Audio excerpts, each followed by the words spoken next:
En ce saint temps du carême, écoutons la parole que dirige à nous notre Seigneur et Sauveur qui est mort sur la croix par amour pour nous, afin que nous ayons la vie divine en abondance.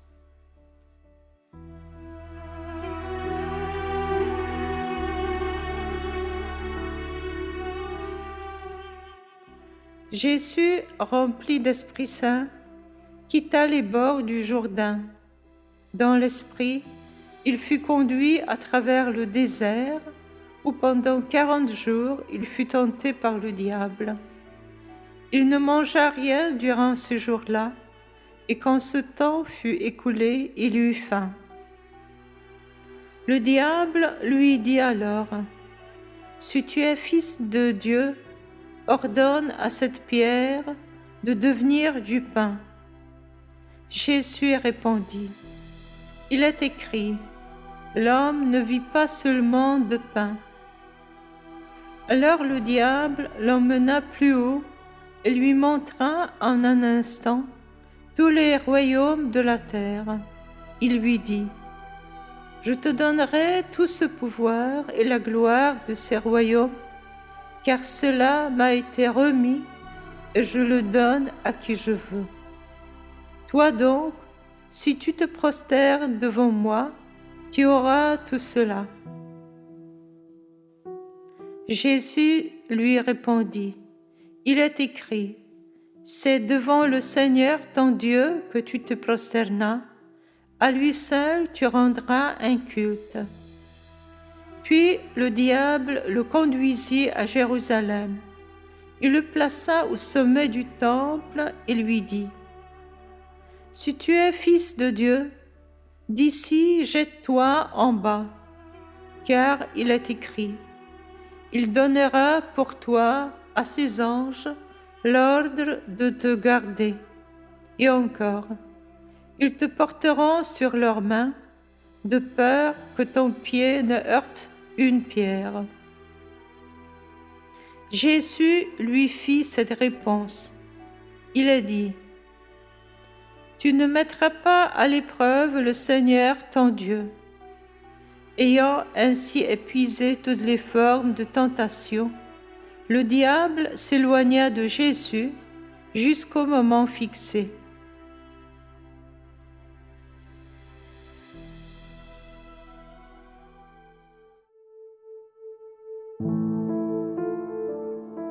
Du petit journal de Sœur Faustine.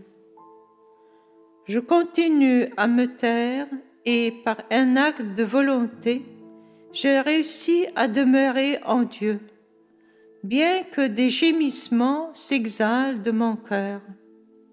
Le tentateur est enfin parti, et moi, je me suis endormie aussitôt, à bout de force. Le matin, après avoir reçu la Sainte Communion, je suis entrée dans ma cellule. Je suis tombée à genoux et j'ai renouvelé mon acte de soumission en tout à la très sainte volonté de Dieu. Je t'en prie, Jésus, donne-moi la force de lutter. Qu'il m'advienne selon ta très sainte volonté. Mon âme s'est éprise de ta très sainte volonté. À cet instant, j'ai vu Jésus qui m'a dit, « Je suis content de ce que tu fais. Sois toujours rassuré si tu continues à faire tout ce qui est en ton pouvoir pour l'œuvre de la miséricorde. Que ta sincérité envers ton confesseur soit la plus grande possible. Satan n'a rien gagné à te tenter, puisque tu n'es pas entré en conversation avec lui. Continue à agir ainsi. Tu m'as rendu aujourd'hui une grande gloire en combattant avec tant de fidélité.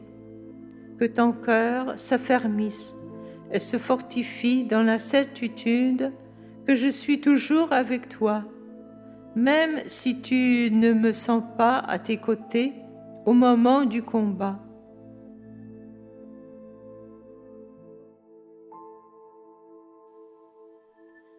Comment est-ce que je me comporte dans les moments du combat? Est-ce que je n'entre pas dans le dialogue avec une tentation en écoutant des murmures du Satan qui me présentent une image fausse de Dieu? Je vais me confier à Jésus et à sa sainte volonté qui veut toujours mon bien.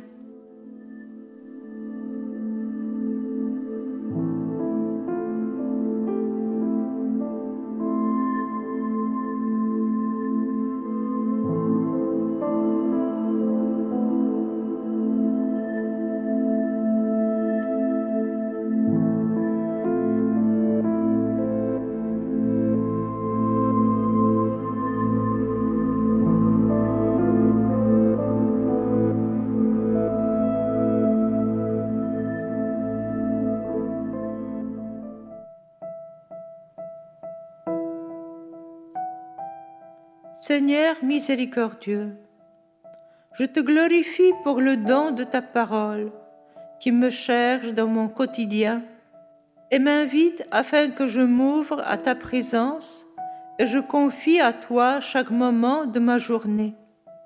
Je te remercie pour le don de ma vie, car tu m'as fait ton enfant. En mourant sur la croix pour mes péchés, tu m'as donné la plus grande preuve de ton amour inconcevable et irrévocable. Je désire te suivre fidèlement en prenant Marie pour modèle. Conduis-moi, Jésus, vers le Père qui a tellement nostalgie de moi. L'Esprit Saint, ouvre mon cœur toujours plus à la vie divine dans mon âme.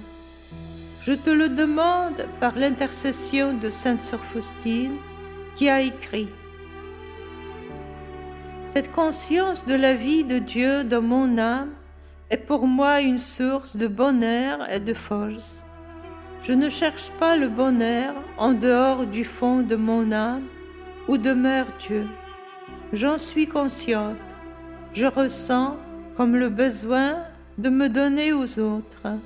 J'ai découvert dans mon âme la source du bonheur, c'est-à-dire Dieu.